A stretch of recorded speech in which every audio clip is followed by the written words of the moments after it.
Welcome to my YouTube channel. Today we are going to solve exercise of 37th day of a bridge course. Subject Mathematics, Standard 10, and topic for that exercise is proportion and continued proportion. Here we have given 3 questions to solve. They are based on proportion and continued proportion. So let's start with first question. First question is, if A, B, C and D are in proportion and A equal to 4, B equal to 8, C equal to 5, then find the value of D. हमें दिया गया है कि A, B, C and D ये चारों number proportion में है, उसमें से 3 का वैल्यू दिया है और चौथे का हमें फाइंड करना है. As we know that if A, B, C and D are in proportion,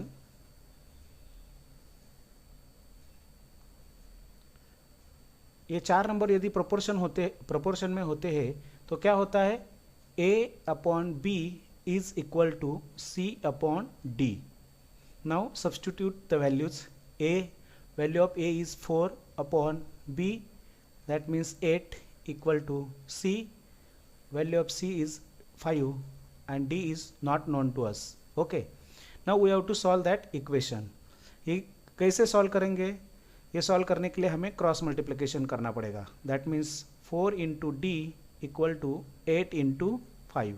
अभी हमें d का वैल्यू फाइंड करना है, तो d के साइड में जो नंबर है 4 वो मल्टीप्लाइड है d को, उसको हम दूसरे साइड में भेजेंगे. यहाँ वो मल्टीप्लाइड है तो दूसरे साइड में जाएगा तो डिवाइड हो जाएगा. तो we got d equal to 8 into 5 divide by 4. अभी 4 और 8 ये दोनों को 4 से डिवाइड होगा तो डिवीजन करते हैं. 4 1 जा 4, 4 2 जा 8 एंड 2 5 जा 10. So we got value of d equal to 10. Okay, now proceed towards next question. Next question is, if a equal to 2, b equal to 3, C equal to 4 and D equal to 6, then verify A, B, C and D are in proportion or not. हमें A, B, C और D चारों number का value दिया हुआ है और सवाल है कि क्या ये प्रोपोर्शन में है या नहीं है.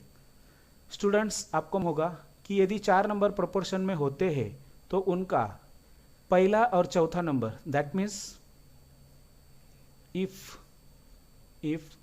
A, B, C and D are in proportion, ये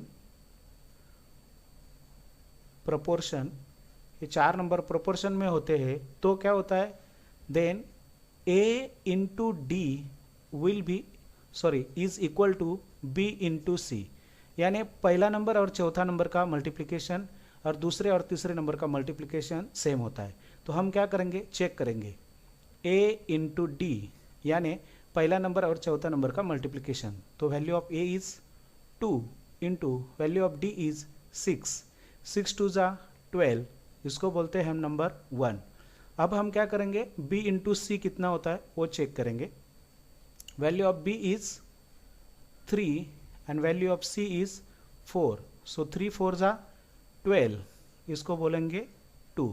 अभी देखो A इंटू डी का वैल्यू आया 12 और B इंटू सी का भी वैल्यू आया 12, तो दोनों का वैल्यू कैसा है, सेम है.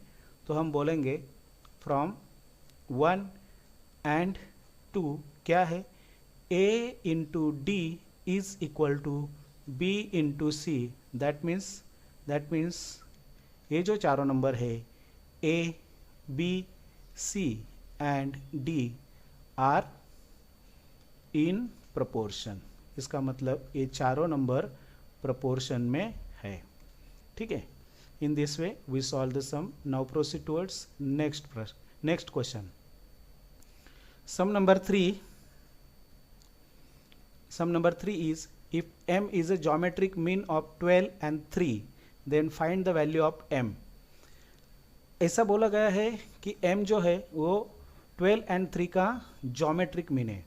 ज्योमेट्रिक मीन का मतलब क्या होता है, यदि 3 3 नंबर प्रोपोर्शन में होते हैं तो जो बीच वाला नंबर होता है उसका स्क्वायर दोनों के मल्टीप्लिकेशन इतना होता है।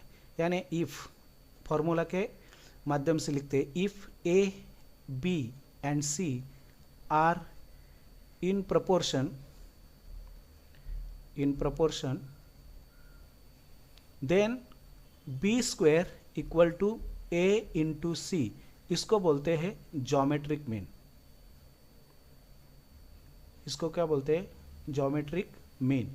यानी ये जो b वाला b नंबर है वो a एंड c का ज्योमेट्रिक मीन है, ऐसा बोला जाता है। अभी इधर क्या दिया है?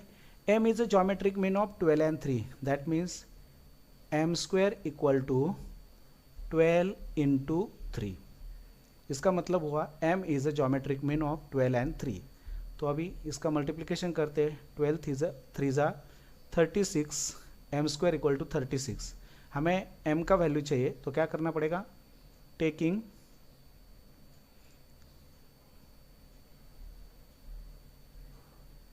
Square root of both side,